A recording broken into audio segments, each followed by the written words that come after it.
isu macam pijak Quran, hina agama Islam dan lain-lain ini isu yang sangat tidak boleh dibiarkan. Kementerian Perpaduan ini sebenarnya tidak menguruskan agama. Kami menguruskan manusia yang menguruskan agama sekarang. Yang membantu mereka supaya mengharmonikan isu-isu itu.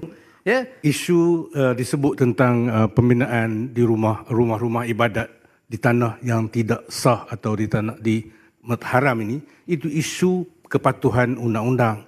Tapi dalam yang sama ni, belum pun itu selesai, timbul pula yang baru ni, menghina agama dan lain-lain. Ini benda yang sangat kalau dibiarkan, dia akan jadi sangat panas. Dulu di luar negara je ni, sekarang dalam negara pun dah jadi. Dan saya ingat isu macam pijak Quran, Hindu, Islam, hina agama Islam dan lain-lain ini isu yang sangat tidak boleh dibiarkan. Dalam keadaan di Malaysia ni, Islam agama persekutuan. Jadi saya tengok ini punca daripada kegagalan kita atau ketidakcapaian kita dalam mendidik rakyat tentang faham realiti yang ada ini. Dan kalau ini dibiarkan, kita akan berdepan dengan risiko yang besar. Saya mohon Yang Berhormat membuat cadangan-cadangan ataupun apa pandangan daripada pihak kementerian bagi memastikan benda yang tak pernah berlaku dulu ini jangan terus rancak berlaku macam sekarang. Terima kasih. Saya setuju. Isu agama ni adalah satu perkara yang sangat sensitif. Ya. Saya rasa semua pihak harus menghormati. Ya. Dan perlembagaan kita jelas, artikel 9, artikel 11, artikel 3 itu sangat jelas. Sebagai pemimpin negara, kita tidak boleh kompromi bila hal-hal isu yang menyentuh agama ni. Satu adalah isu dan keduanya adalah penyelesaian. Apakah Kementerian Perpaduan bersedia untuk menyelaraskan? Ya.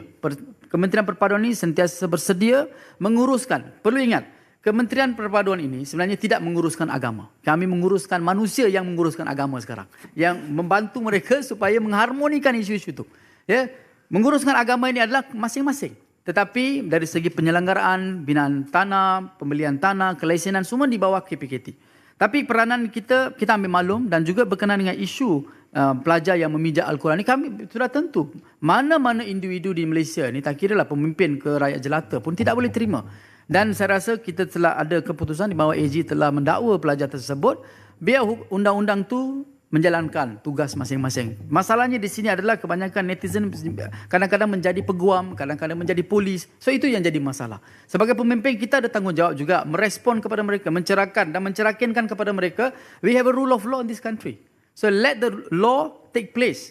Kalau mereka buat salah, kita tak boleh kompromi. Kita jangan lindungi orang-orang yang boleh menggugatkan keharmonian, yang boleh memecahkan perpaduan. Dan bab ini saya yakin Kementerian Perpaduan komited untuk bekerjasama dengan semua pihak yang boleh mencetuskan isu-isu yang perpaduan ini. Dan soalannya, kenapa tiba-tiba bangkit? Ini adalah ada unsur-unsur lain yang terlibat. Saya rasa bukan saja pasal agama. Kalau ada isu masalah, contohnya rumah ibadah yang tidak berdaftar, siapa yang perlu ambil tanggungjawab? Kementerian yang bertanggungjawab. Saya harap juga ada pihak-pihak yang menjadi pejuang yang mahu memperjuangkan isu ini, tidak salah. Boleh mengeluarkan asrat tapi mengikutkan lunas undang-undang itu. Yang bermaksud saya setuju bahawa keharmonian dan perpaduan negara ini bukan saja soal ahli politik tapi ahli akademik, ahli-ahli masyarakat juga perlu ambil tanggungjawab sama-sama, termasuk agamawan yang hebat-hebat. Orang-orang hebat perlu sentiasa menekankan rukun negara adalah asas kepada kita untuk menyatukan semua rakyat.